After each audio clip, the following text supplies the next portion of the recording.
चलिए हिंदी की सीरीज में हम लोग आगे देखेंगे। प्रश्न नंबर 1, प्रयोग के अनुसार क्रिया विशेषण के कितने भेद होते हैं या कितने प्रकार होते हैं। तो प्रयोग के आधार पर जो क्रिया की विशेषता बताने वाले हैं उसके 3 भेद होते हैं। ठीक है, 3 प्रकार। क्रिया विशेषण का मतलब ऐसा शब्द जो क्रिया की विशेषता बताता हो। जैसे वह तेज चलता है, चलना क्या है? क्रिया है। तेज क्या है? क्रिया विशेषण है। तो इस तरीके से देखेंगे क्रिया विशेषण के 3 भाग होते हैं। भाषाई आधार पर सर्वप्रथम किस राज्य का गठन हुआ? तो भाषा के आधार पर सबसे पहले जो राज्य का गठन हुआ वह आंध्र प्रदेश का हुआ, 1953 में हुआ था। महात्मा में कौन सा समास है? तो महात्मा में कर्मधारय समास है। महान है जो आत्मा अर्थात महात्मा में कर्मधारय समास है। निम्नलिखित शब्दों में से किसमें व्यंजन संधि है? तो सप्तऋषि, निराधार, सत्कार, हिमालय। तो सत्कार में देखेंगे सत धन कार होता है, यानी सत ये हलंत्यम धन कार।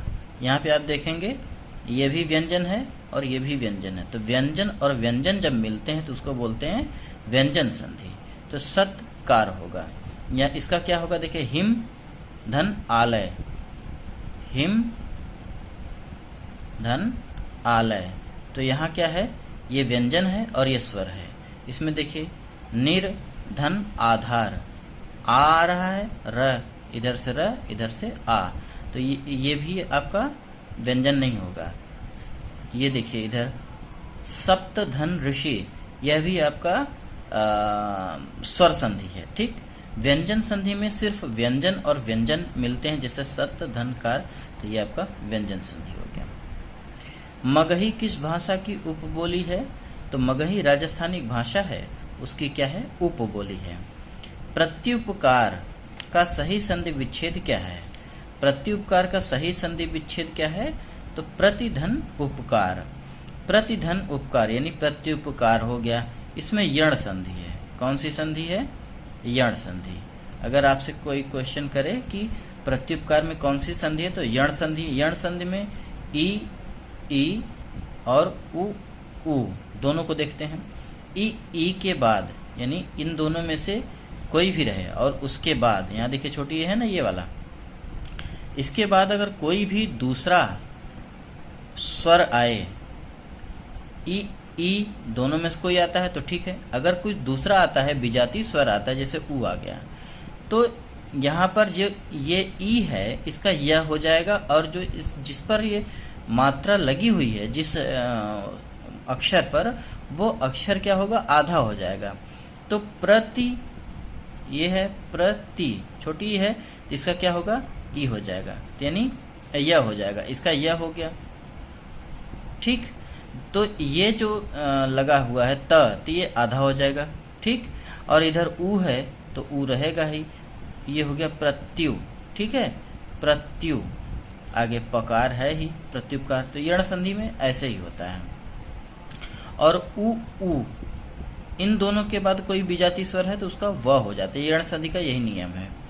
गिरीश में कौन सा संधि है? तो गिरीश में दीर्घ संधि है। कैसे है? गिरि धन ईस, गिरि धन ईस, ये दीर्घ स्वर संधि है। स्वर संधि में स्वर मिलते हैं, तो ये हो गया दीर्घ संधि। छोटी ई, ये गिरि धन ईस।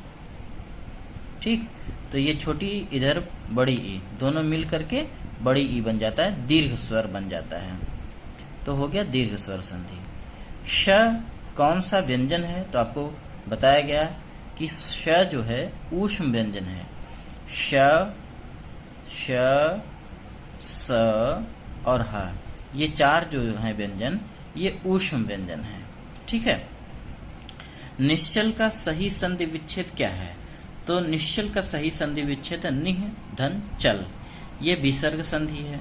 अगर आपसे कोई पूछे कि विसर्ग निह धन चल में कौन सी संधि है, तो विसर्ग संधि है।